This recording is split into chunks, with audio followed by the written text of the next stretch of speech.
নমস্কার। আম আজকে আরেকটা খুব গুরুত্বপূর্ণ বিষয় নিয়ে আলোচনা করব। যেটার জন্য আমার কাছে প্রচুর রিকোয়েস্ট আসছে। আম বেসিক্যালি আপনারা নিশ্চয়ই জানেন যে আমরা একটা লার্জ নাম্বার অফ পেশেন্টদের কিডনি প্রতিস্থাপন করে থাকি। মানে রেনাল ট্রান্সপ্লান্ট করে থাকি। এবার যখন ট্রান্সপ্লান্ট হয়ে যায়, তখন পোস্ট ট্রান্সপ্লান্ট পেশেন্টরা কি খাবেন, কি খাবেন না এবং তাদের ফুড হাইজিন বা কিভাবে মেইনটেইন করা উচিত এটা জানবার জন্য আমাদের কাছে প্রচুর রিকোয়েস্ট আসে। তো আসুন আজকে এই সাবজেক্টটা নিয়ে আমরা একটু ডিসকাস করব। এটা একটা খুব ইম্পর্টেন্ট বিষয় এবং আমার মনে হয় যাদের ট্রান্সপ্লান্ট হয়েছে তাদের এই বিষয়টা জানাটা খুব জরুরি এবং বা যারা ট্রান্সপ্লান্টের জন্য প্রস্তুতি নিচ্ছেন তাদেরও আম এই বিষয়টা সম্পর্কে সম্যক ধারণা একটা থাকা খুব জরুরি। দেখুন, আমরা যখন কোনো একটা অর্গান প্রতিস্থাপন করি, সে কিডনি হোক বা যেকোনো সলিড অর্গান প্রতিস্থাপন হোক, সবচেয়ে ইম্পর্টেন্ট বিষয়টা হলো পোস্ট ট্রান্সপ্লান্ট একজন কিডনি প্রতিস্থাপিত রোগীর কতগুলো ঔষধ চলে যাতে তার ইমিউন সিস্টেম তার অর্গানকে রিজেক্ট না করে দেয়। মানে আমাদের শরীরের ইমিউন সিস্টেম এমনভাবে তৈরি, ইট ইজ ইউনিকলি ডিজাইন যে কোনো ফরেন টিস্যু বা কোনো ফরেন কিছু কিন্তু আমাদের শরীর সচরাচর ইমিউন সিস্টেম অ্যাকসেপ্ট করে না। তো এই যে মানে নন অ্যাকসেপ্টেন্স অফ ফরেন টিস্যু বা কোনো একটা সলিড অর্গান সেইটাকে যদি ঠিক রাখতে হয়, সেইটার জন্যই কিন্তু আমাদের এই মানে কি বলবো যে পোস্ট ট্রান্সপ্লান্ট এই ইমিউনো সাপ্রেশনের প্রয়োজন। যার কিডনি ট্রান্সপ্লান্ট হয়েছে তার শরীরের টি সেল, বি সেল এবং অন্যান্য ইমিউনোগ্লোবুলিন তৈরি করার ফাংশনকে আমাদেরকে একটু দমিয়ে রাখতে হয় ওষুধ দিয়ে যাতে না কিন্তু অর্গানটা রিজেক্টেড না হয়ে যায়। তো সমস্যাটা কি হয় জানেন? যখন এইরকম একটা অ্যাক্টিভিটি আমরা করি যে টি সেল, বি সেল সবগুলোকে আমরা দমিয়ে রাখছি, সেই সময় একটা সাংঘাতিক সমস্যা হয়। কি? সেটা হচ্ছে ইনফেকশনের প্রবণতা বেড়ে যাবে। তো সেই কারণে দেখুন একটা জিনিস আমাদের বুঝতে হবে যে আমাদের GI tract is a something which is totally exposed to the external environment. আমরা যখন খাবার খাই, যে খাবারই হোক সেটা কিন্তু ডাইরেক্টলি বডির ভেতরে ঢুকছে এবং সেই জিআই ট্র্যাক্ট থেকে কিন্তু আল্টিমেটলি ফিল্টার হয়ে আমাদের জিআই ট্র্যাক্ট একটা মানে কি বলবো মিউকোজাল ইমিউন সিস্টেম একটা সাংঘাতিক রকম অ্যাক্টিভ রয়েছে।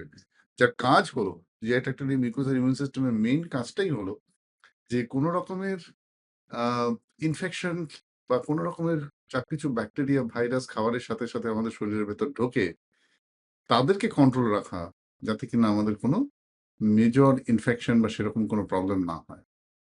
কিন্তু যখন ট্রান্সপ্লান্ট হয়েছে তখন তো আমাদের immunity already down. So we have to be very careful about the hygiene part of the preparation of the food. মানে কি সহজভাবে বললে আমরা যখন রান্না করি, বাজার থেকে যে ভেজিটেবলস, ফ্রুটস যা জিনিসপত্র আমরা আসছি তাদেরকে খুব ভালো করে ধুয়ে, গরম জলে পরিষ্কার করে ধুয়ে, তাদের সারফেস যা কিছু কন্টামিনেন্ট ভালো করে পরিষ্কার করে ১ বার নয় ২ বার ধুয়ে, তবে সেই আ ও মানে ভেজিটেবলস, ফ্রুট যাই বলুন না কেন তাকে আমাদের রান্নার যোগ্য বা খাবার যোগ্য ভাবে ভাবা উচিত। নেক্সট দ্যা কুকিং যেখানটায় হবে মানে যে কিচেনে আপনার রান্নাটা হবে, that kitchen need to be kept absolutely clean. সেখানে যেন কোন রকম স্টেল আইটেমস না থাকে। অনেক সময় আমরা দেখেছি যদি হাইজিন মেইনটেইন না করা হয়, প্রপারলি ডিসইনফেক্ট না করা হয়, তাহলে বহু ক্ষেত্রে কিচেনের মধ্যে নানান রকম আ আরশোলা বা ছোট নানান রকম কারণ খাবারের সন্ধানে তো সবাই ছুটে আসে। রান্নাঘরে তো খাবার থাকে, সেই খাবার শুধু আমাদের নয়, যেকোনো প্রাণীর খাবার। তারা ছুটে আসে। সুতরাং সেই হাইজিনিক অ্যাসপেক্ট টা প্রপারলি লিজার্ডস, ককরোচ এগুলো যেন একদম না ঢুকে কিচেনে তার একটা ব্যবস্থা করতে হবে। দরকার হলে পেস্ট কন্ট্রোল এর সাহায্য নিতে হবে। তো এইটা হচ্ছে খুব ইম্পোর্টেন্ট অ্যাসপেক্ট। অ্যান্ড যে উটেনসিলস যেগুলোতে রান্না হচ্ছে বা যে উটেনসিলস এ খাবার সার্ভ করা হচ্ছে, বাসনপত্র, তাদেরকে গরম জলে পরিমিত সময় দিয়ে ভালো করে ধুয়ে একদম স্টেরাইল করে ইউজ করা যেতে পারে। যাদের ক্ষেত্রে সুযোগ সুবিধা আছে যদি মানে ডিশ ওয়াশার ইউজ করা যায় তাতে গরম জলে আমরা জানি খুব পরিষ্কার করে গরম জলে ধুয়ে সেটাকে একদম স্টিম হয়ে বেরিয়ে আসেন। That is a hygienic part of মানে a hygienic aspect that need to be looked for. এছাড়া আরেকটা জিনিস যেটা খুব ইম্পোর্টেন্ট সেটা হচ্ছে ওয়াটার। ওয়াটার বর্ন ডিজিজ একটা সাংঘাতিক রকম। সুতরাং আমরা সবসময় রিকমেন্ড করি যে ১ম ৬ মাস এট লিস্ট জলকে ফুটিয়ে ঠান্ডা করে খেলে আমরা এই ওয়াটার বর্ন ডিজিজ গুলোকে কিছুটা হলেও কন্ট্রোল করতে পারি। সুতরাং মানে একটা neat and clean cooking environment, absolutely cleaned, well washed, properly disinfected vegetables and everything and the cooking utensils যেটার মধ্যে খাবার রান্না হচ্ছে বা খাবার সার্ভ করা হচ্ছে, that has to be properly hygienically maintained. এই ৩ টা হচ্ছে basic ingredients or basic requirements after post transplant নিউট্রিশনের কথা আলোচনা করার আগে। এবার কতগুলো জিনিস আমাদের বুঝতে হবে যে যখন কিডনি প্রতিস্থাপন হয়, because of the some medicine which are indispensable for keeping a graft functioning well, আমাদের শরীরে কতগুলো ফিজিওলজিক্যাল চেঞ্জ আসে। যেমন ধরুন steroid. Steroid is a mandatory drug after transplant. এবার এই স্টেরয়েডের জন্য একজন মানুষের খিদে বেড়ে যায়। Steroid is notorious to cause weight gain. স্টেরয়েডের জন্য ব্লাড সুগার বাড়তে শুরু করে। স্টেরয়েডের জন্য আমরা জানি যে মাসল উইক হয়, ফ্যাট পোরশন বাড়ে। সুতরাং ভিসেরাল ওবেসিটি হয়। দেখবেন ট্রান্সপ্লান্টের পর যদি ঠিকঠাক করে এক্সারসাইজ না করা যায় বা ঠিক করে যদি স্বাস্থ্যের খেয়াল না রাখা যায়, সাংঘাতিক রকম বুড়ি হয়ে যায়। পেটগুলো বড় হয়ে যাচ্ছে। তো এই যে ব্যাপারটা হচ্ছে তার কারণটা হচ্ছে there is a visceral adiposity সেটা বাড়তে শুরু করে। তাছাড়াও দেখা গেছে যে steroid can give rise to hyper acidity, gastritis. স্টেরয়েডের থেকে গ্যাস্ট্রাইটিস হয়। And steroid is notorious to cause osteoporosis. তাহলে এই যে স্টেরয়েড যে ওষুধটা একটা প্রচন্ড রকম গুরুত্বপূর্ণ to maintain the graft function well, কিন্তু তার অনেকগুলো অ্যাডভার্স সাইড ইফেক্ট আছে যেটা নিউট্রিশনের সঙ্গে ডাইরেক্টলি কানেক্টেড। নন নিউট্রিশনাল সাইড ইফেক্ট যেমন ধরুন একটু হার্সুইটিজম হয়, মুন ফেসেস হয়, সেগুলো তো আছে, সেগুলো আজকের এই আলোচনায় আনছি না। কিন্তু যেহেতু খিদে বেড়ে যায়, ওয়েট গেইনের টেন্ডেন্সি বাড়ে, ব্লাড সুগার বাড়ে, যেহেতু মাসল কমে আসে, ফ্যাট বাড়ে, সার্কোপেনিয়া হয়, যেহেতু একটা হাইপার অ্যাসিডিটি বা গ্যাস্ট্রোপ্যারাসিসের মতো কন্ডিশন তৈরি হয় বা অস্টিওপোরোসিস হয়, সুতরাং এই স্টেরয়েডকে যদি বাইপাস করতে হয়, তার এই নিউট্রিশনাল সাইড ইফেক্টগুলো যদি বাইপাস করতে হয়, আমাদের সেরকম ভাবে প্রপারলি নিউট্রিশনকে প্ল্যান করতে হবে। First and foremost time hunger. এটা দেখা গেছে ট্রান্সপ্লান্ট হয়ে যাওয়ার পর যেহেতু একটা ক্যাটাবলিক ফেজ থেকে বডি অ্যানাবলিক ফেজে যায়, খিদে সাংঘাতিক বাড়ে।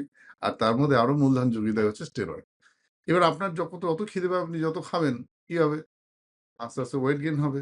৫ কিলো বেড়ে ১০ কিলো হবে, ১০ কিলো বেড়ে ১৫ কিলো হবে। পরপর একটা সময় এরকম হবে যে আমাদের আ মানে প্রচন্ড রকম অসুবিধে হবে দৈনন্দিন জীবনযাপন সবকিছু করতে।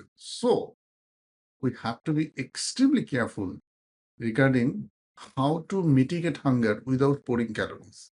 আমরা রেকমেন্ড করি যে হাই ফাইবার ফুডস সেগুলোকে কনজিউম করতে, যার মধ্যে ফাইবার বেশি, খিদে মিটে যায় কিন্তু ক্যালোরি ডেলিভারি বেশি হয় না। তাহলে খিদেও মিটবে কিন্তু স্টেরয়েডও, মানে স্টেরয়েডের সাইড এফেক্ট যে ওয়েট গেইন হয়ে যাওয়া, সুগার বেড়ে যাওয়া, সেই জিনিসটা হবে না। যেমন ধরুন একটা ফর এক্সাম্পল, ধরা যাক একজন ট্রান্সপ্লান্ট পেশেন্ট, সে সকাল ৭টায় ঘুম থেকে উঠে ১ কাপ চা খেলেন। তারপর আমরা জানি হাফ অ্যান আওয়ার গ্যাপ দিয়ে আমাদের মর্নিং ইমিউনোসাপ্রেসিভ মেডিকেশন গুলো নিতে হয়, সেগুলো নেওয়া হলো। নেবার পর যে ব্রেকফাস্ট উনি করলেন, তারপরে উনার হঠাৎ খিদে পেয়ে গেল ০.৫ ঘন্টা ১ ঘন্টা পরে। তখন কি আবার উনি কিছু খাবেন? ব্রেকফাস্ট হয়তো উনি ২ টো রুটি বা ফ্রেশলি কুক, মানে ফ্রেশলি একদম রুটি, একটু সবজি, একটু ডাল দিয়ে ব্রেকফাস্ট করেছেন। তারপর ধরা যাক ১ ঘন্টা পর খিদে পেয়ে গেল। তো এইরকম খিদেগুলো যখন ১ ঘন্টা ২ ঘন্টা পর পায় after transplant, we always recommend to keep some filler agents. Filler agents মানে কি? যেমন ধরুন শসা, যেমন ধরুন একটু পাপায়া। এই ধরনের ফ্রুটস, যে ফ্রুটস গুলোকে খুব ভালো করে গরম জলে ধুয়ে পরিষ্কার করে যদি রাখা যায়, তাহলে দেখা যাবে যে they will provide you a large amount of fiber, they will not deliver calories, and they can fill your stomach easily. And this is the most important. আমি বারবার বলি, খিদে যদি খুব পায়, শসা খান। শসা ভালো করে ধুয়ে, ভালো করে গরম জলে পরিষ্কার করে, এটাতে এত অ্যাডভান্টেজ আছে, এতে ইলেক্ট্রোলাইটস এর ইমব্যালেন্স কিছু হয় না। It has a lot of fibre, it is very minimal calories. আর মানে খিদে মেটাতে খুব সাহায্য করে। এটাতে স্যাটিসফ্যাক্টরি ফ্যাক্টর আছে। So this is very, very important to address the hunger and the body weight gain because of the steroid. এবার আমরা জানি যে স্টেরয়েড অ্যান্ড ট্যাক্রোলিমাস এই দুটো ওষুধের জন্যই আমাদের ব্লাড সুগার বাড়ার একটা টেন্ডেন্সি আছে। সো আমাদের কি করতে হবে? সুতরাং carbohydrate component of the food তাকে প্রপোর্শনালি কমিয়ে প্রোটিন কম্পোনেন্টকে বাড়াতে হবে। কারণ after the kidney starts functioning well, if the graft function is normal, honestly there is a no need for protein restrictions. আমরা রেকমেন্ড করি 1 to 1.2 grams of the protein, যেটা otherwise একজন প্রাপ্তবয়স্ক পুরুষ খেতে পারেন, পোস্ট ট্রান্সপ্লান্ট মানুষ সম্পূর্ণ সেটাই খেতে পারেন। It is required to. কেন জানেন তো? যদি প্রোটিন ইনটেক সেই সময় না বাড়ে, তাহলে ইমিডিয়েট পোস্ট সার্জিক্যাল ফেজে যে সার্জিক্যাল স্ট্রেস থাকে সেখান থেকে রিকভারি হয় না।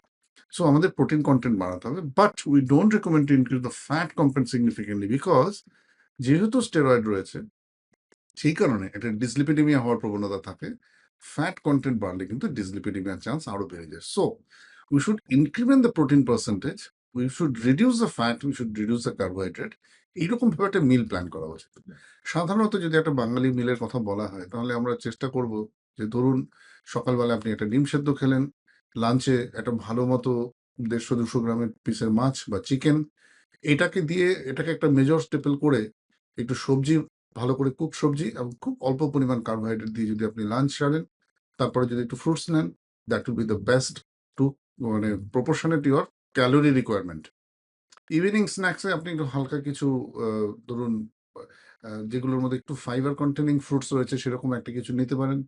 রাতে আবার আমি চেষ্টা করব টু রেপ্লিকেট, যে মাল্টিগ্রেন আটা নিলেন, একটু ডাল খেলেন, সঙ্গে মাছ, সবজি এসব খেলেন। যারা ভেজিটেরিয়ান তারা পনির বা এরকম কিছুকে রিপ্লেস করতেই পারে। So this are the way where the protein content has to be increased. Protein content has to be increased. আমাদের নিউট্রিশনিস্টরা রয়েছেন, তারা they are expert in designing the menu planning.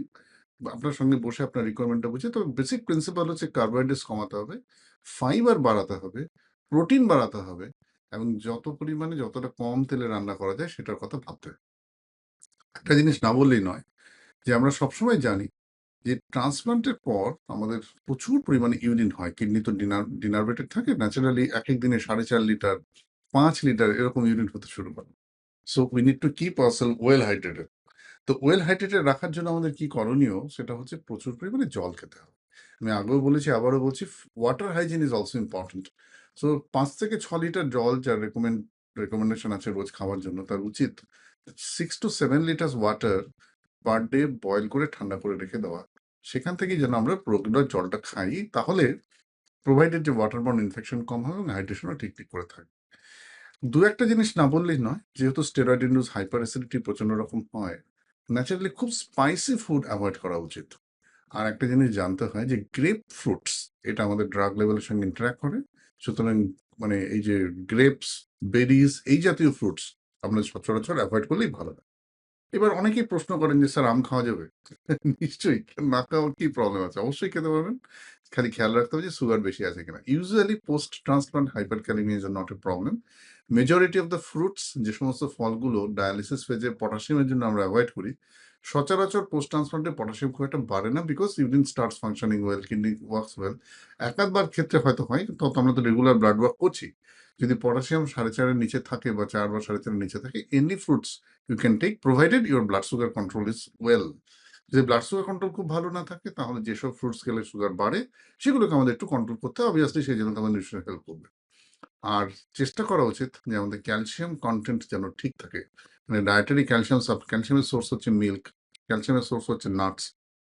So এইরকম ফুডগুলো যার মধ্যে ক্যালসিয়াম বেশি আছে সেগুলো কনজিউম করা খুব দরকার, বিকজ অফ দ্য স্টেরয়েড আমরা জানি একটা অস্টিওপোরোসিস হয় এবং অ্যাডিকুয়েট ক্যালসিয়াম যদি নিউট্রিশনে না থাকে, তাহলে কিন্তু আমাদের একটু অস্টিওপোরোসিসের মাত্রাটা বারবার সম্ভব।